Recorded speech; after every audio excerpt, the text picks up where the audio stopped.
Yo, what's up, guys? New video, Siege. We are playing Yggdrasil and Particus again. So let's see what they have. Well, we have this again. Just checking my runes. So if you guys care about runes, I don't show runes that much of units. Main reason for that is I forget it, and most of my units are actually on defense. So the trick to this one is a double will copper, which helps out a lot. And in this case, what I also recommend for coppers is, like, for example, you can go crit damage copper. It's not bad, but you can also go triple on defense copper, which then also counters copper traps, and then you just get artifacts in crit damage and that kind of stuff. So that actually helps out to do a lot of damage still with the copper. Next match, hitting, same team again. This is a team that also works pretty well if your vert is fast enough. I had one issue. My vert was not fast enough. Yeah, best with this is a swift vert there, double non-critter, which is kind of dangerous. Good thing is lowest HP unit is Garrow, which helps out a bit. That was a good attempt, but didn't kill. Okay, so lucky on that S2. Not gonna lie, not gonna lie, but a Rogue like this is pretty powerful, especially like I have a really good Rogue runed up for the Sierra Gianna Rogue, of course. So I'm not using Sierra Gianna Rogue together today. So we'll see what I use. So I really hate to hit net 4s, but this is the third net 4 in a row. This team is something that works most of the time if your Asher is tanky enough, preferably has max resistance and moves before the twins. And then you just can do a lot of damage with twins, so like additional damage artifacts, insta kill, no armor break. I'm not sure if it was kinda weak, this one, but not sure. I do quite some damage on this, and they actually don't do too much damage on me. This team can fail, however, but it is one of my better ways to hit MSTs. And I don't like hitting MSTs in general. Double 20k. Wait, what? Wait, what? Okay, we go for the replay. How much damage did we do? 2226. Holy Jesus. Okay, I think I kind of overdid my tally in this case. Either how, good win. Typical team I use all the time. It's a hard counter against a lot of stuff. And this team, unless you have a Gianna that is Despair and a Savannah that is really fast Swift or something, it could work, but 9 out of 10, just 2 turns, we're done. Okay, maybe a little bit more than 2 turns, but kind of 2 turns, we're done. So this is one of those. For some reason, my Eludia always gets stunned by Shaina at some point. I actually have a decent amount of resist on it. It should be water against fire, but for some reason, bad miss of that armor break, that kind of sucked. Otherwise, this would have been a kill here.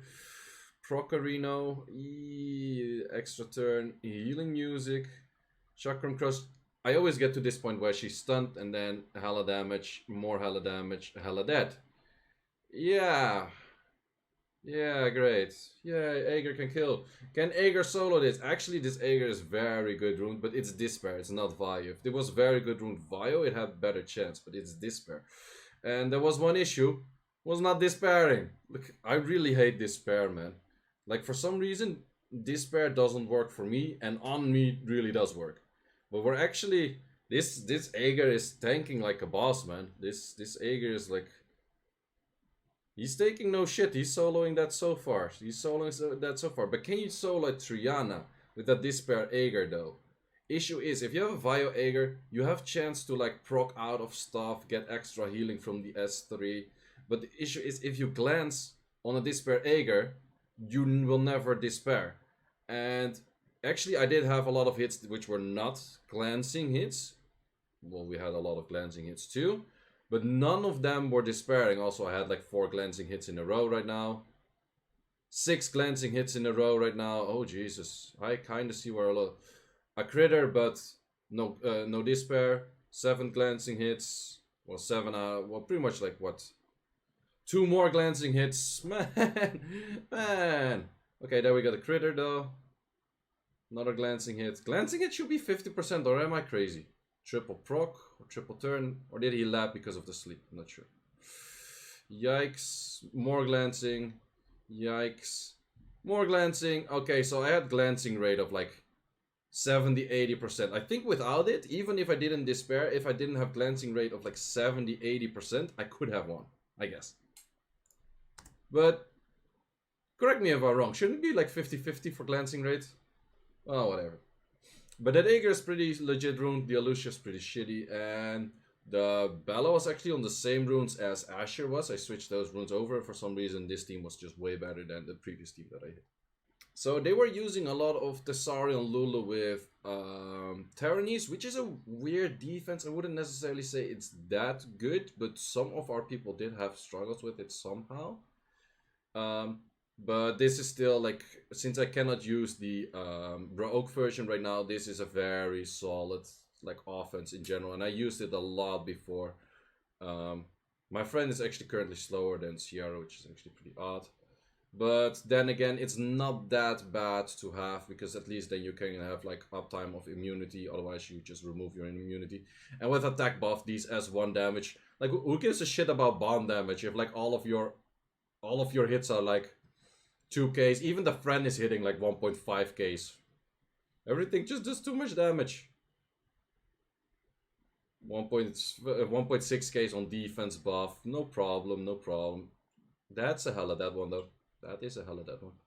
But then we have critical error, doing Gianna things. Let's say that is doing Gianna things. Either how still doesn't really matter too much. They don't have clans. There is a chance Lulu would come back up again, but yeah. Look at this S1 damage. S1 damage is just so much damage.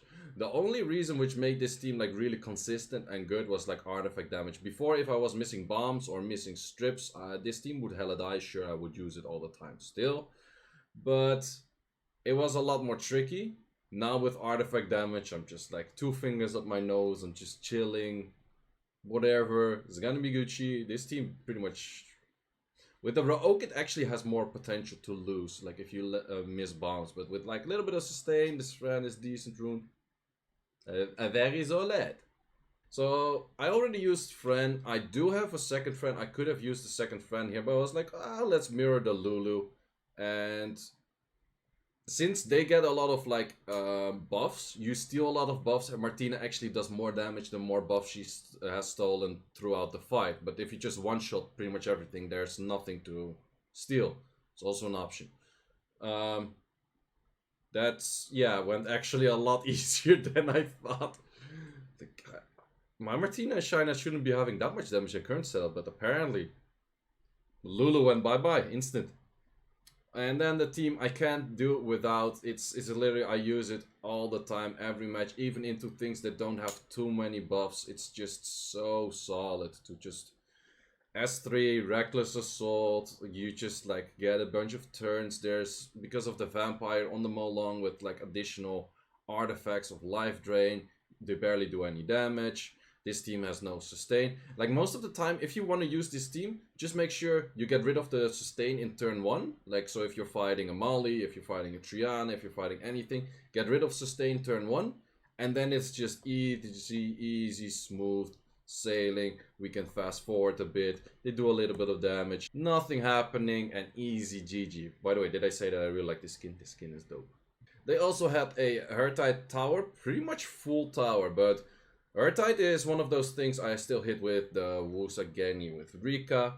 Is it a little bit tricky? Not really if you play it well. So sure, he can do endless, but in the end I don't really care about my attack in this case. Thing is, what you want to do, don't waste your S3 of Geni on like Vigor or anything. Fuck the Vigor. The only thing you want to do your S3 on is Triana. Triana, you want to get rid of the passive, but more importantly, you want to get rid of the immunity. So he stole like Endless Death twice, from one from Genmi, one from Musa. But the thing is, he's stealing attack. These units don't have attack. You're stealing shit. Ha!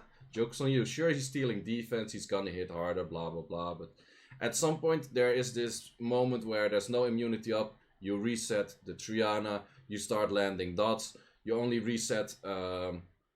Rika if you don't really need the immunity at that time. Most of the time, like the moment I reset Triana, I just go for more dots, resetting the Rika for like extra dots, and then it's just very, very easy. And that way you can pretty much win this team. So this team, it can lose if you play it wrong, but if you play it right, I've pretty much never seen it lose. So let me fast forward a bit. We're TOing Harding. We're just TOing Harding. Look at the amount of dots. Look at the amount of dots. You're hella dead. You're hella dead, and you know it. And you know it.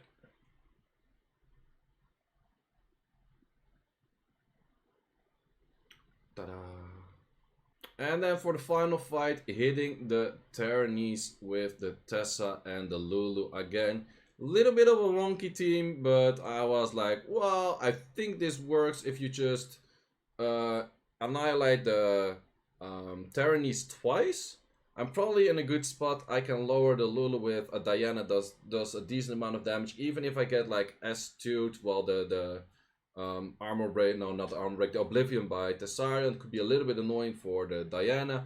This procs does kind of help out, but I think in the end, was it totally necessary? I'm not even sure. So was it a little bit tricky? Maybe, but I think I also have like a decent amount of sustain with my units that it would work out, and that was actually a perfect scenario of killing it. So thing is, what you have right here is, because of Oblivion is not just Oblivion, also counts in the human form, and the Oblivion in human form means that if you crit, you do not get attack buff, because it's not because of the second skill, it's because of the passive. Therefore, no attack buff on the Diana right now, or not attack buff, attack bar boost, sorry, attack bar boost. But either how, doesn't really matter. I could revive at times, I could throw another like that, and safest of teams, maybe not. Was it pretty solid? I think it would win most of the times. So that is again 9 out of 10 wins. Not a 10-10 because I messed up the MSD, I guess. Or I got messed up. I don't know. Either how. I was asked to also show like the end map. So we pretty much played pretty fair, like front line, just attacking front line, front line, front line. And this was the result. I think we could have like one with more point like gap, but in the end win is a win, so that's all there is that matters. Looking at the contribution, my defenses were actually doing pretty decent, so I also ruined up the chilling defense of the previous video, which did quite a bunch of wins, even in that 5 towers actually. Besides that, my Gianna got a few wins, and that's it. So guys, thanks for watching, and see you in the next one. We'll see what we have and what we're playing against. Bye bye.